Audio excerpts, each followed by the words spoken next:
E pelo impacto que teve nos fundadores do Partido Nazista, esse mal se disseminou entre os líderes do partido que iria capitanear o regime mais cruel do século XX.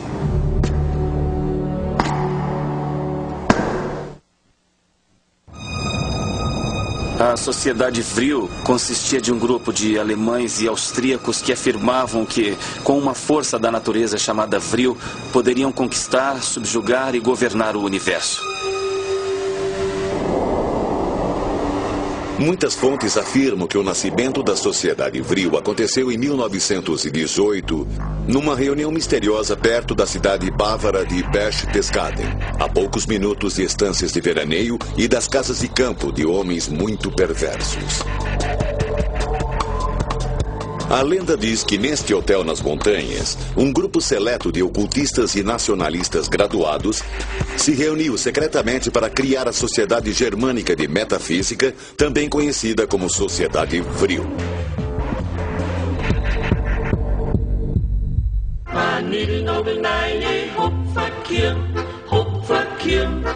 Basicamente foi fundada por duas pessoas, Rudolf von Sebottendorf.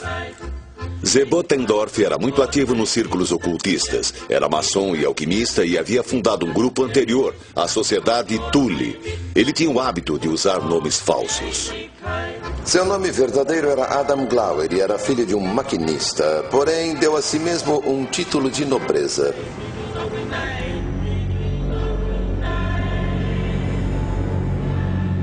Na criação da Sociedade Vril, Sebottendorf se uniu a um homem que teria uma influência negra na história mundial. A outra cabeça por trás daquilo era Dietrich Eckart. Eckart tinha a mais sombria das almas. Era viciado em morfina e tinha uma espécie de poder hipnótico de persuasão antissemita. Dietrich Eckart foi o amigo mais próximo de Hitler entre 1918 e 1923, quando morreu. Ele acreditava que pavimentava a estrada para o Salvador da Alemanha. Ele era, em muitos aspectos, um gênio louco. Não é por acaso que passou grande parte da vida entrando e saindo de instituições de saúde mental. Eckart era tão obcecado pelo poder e tão delirante que acreditava que era uma espécie de profeta. O fundador do Vril assumiu um nome muito curioso: João Batista. Todos sabemos que na Bíblia, João Batista foi quem pavimentou a estrada para o verdadeiro Messias. Ele foi também uma das principais mentes na criação do Partido Nazista. Eckart via Hitler como o Messias alemão. Ele o via como o homem santo enviado para salvar o país. E ele não era o único fundador do Vril a pensar assim. A lenda nos leva a crer que esses dois homens se uniram a duas mulheres, médiuns, encarregadas de encontrar verdades ocultas e de colherem o Vril. Aquela era a época dos chamados Anos Dourados da mediunidade física. Eles moviam objetos, viravam mesas e faziam levitação, e até produziam uma substância chamada ectoplasma que fluía de seus corpos. Acredita-se que uma dessas médiuns previu um novo Messias para os alemães. Ela declarou que enquanto estava em transe, viu uma aparição que tomou forma ao sair de sua vagina e que seria o novo Messias alemão, que teria o nome de Adolf Hitler.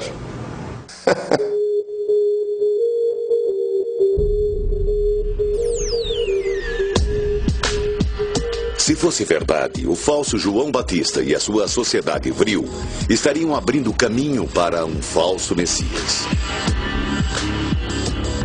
O próximo passo seria proteger sua maior arma, o Vril. Eles acreditavam que isto lhes daria poder. Em 2 anos, esse grupo de nacionalistas alemães se tornou a elite, a cúpula do Partido Nacional Socialista. Muitos dos líderes, inclusive o próprio Hitler, eram membros da Sociedade Vril. Hermann Göring, comandante da Luftwaffe, membro da Sociedade Vril. É quase certo que ele soube da sociedade por volta de 1920, provavelmente por Dietrich Eckart. Alfred Rosenberg, ministro do Terceiro Reich, membro da Sociedade Vril. Rosenberg acreditava que a raça ariana era superior a todas as outras. Ele acreditava que Jesus não era judeu, mas ariano. Rudolf Hess, representante do Führer no partido, membro da Sociedade Vril. Rudolf Hess era incrivelmente dócil. Era muito crédulo. Hess acreditava em tudo. Ele costumava dormir com imãs embaixo da cama para afastar emanações nocivas. Martin Bormann, chefe da chancelaria do Partido Nazista, membro da Sociedade Vril.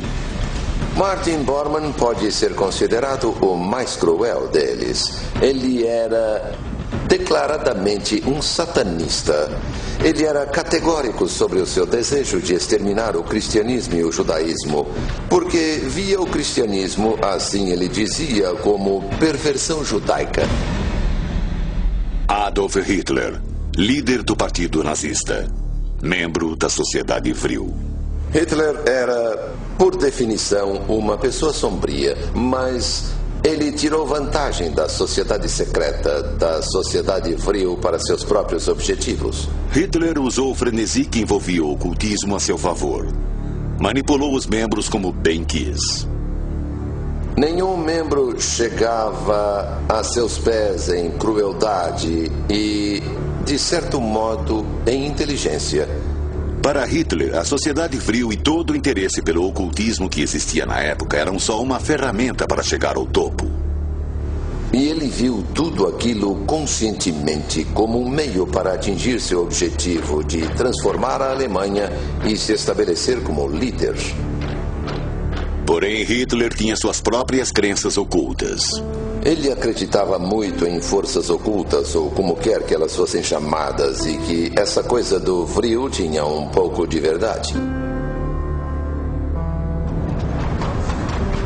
Muitos acreditam que seu primeiro contato com o ocultismo ocorreu antes da Primeira Guerra, em Viena, quando encontrou um homem bizarro chamado Lanz von Liebenfels.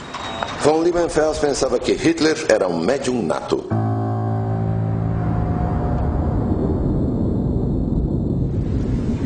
Liebenfels era obcecado pelo ocultismo ariano.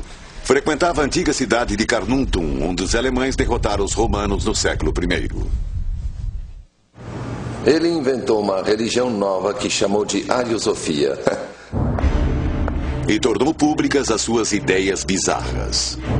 Ele publicava uma revista chamada Ostara, que estava cheia de divagações sobre raça e de uma bizarra filosofia ocultista. Afirma-se que Hitler era um leitor ávido da revista de Liebenfels. Ele defendia pessoalmente que os judeus podiam ser mortos simplesmente por serem judeus. Com estes ensinamentos racistas, Hitler estava cada vez mais próximo do Vril, do Partido Nazista e da solução final. Muitas pessoas não percebem o grande papel que a sociedade secreta, conhecida como Sociedade Vril, teve, especialmente nos primórdios da formação do Partido Nazista.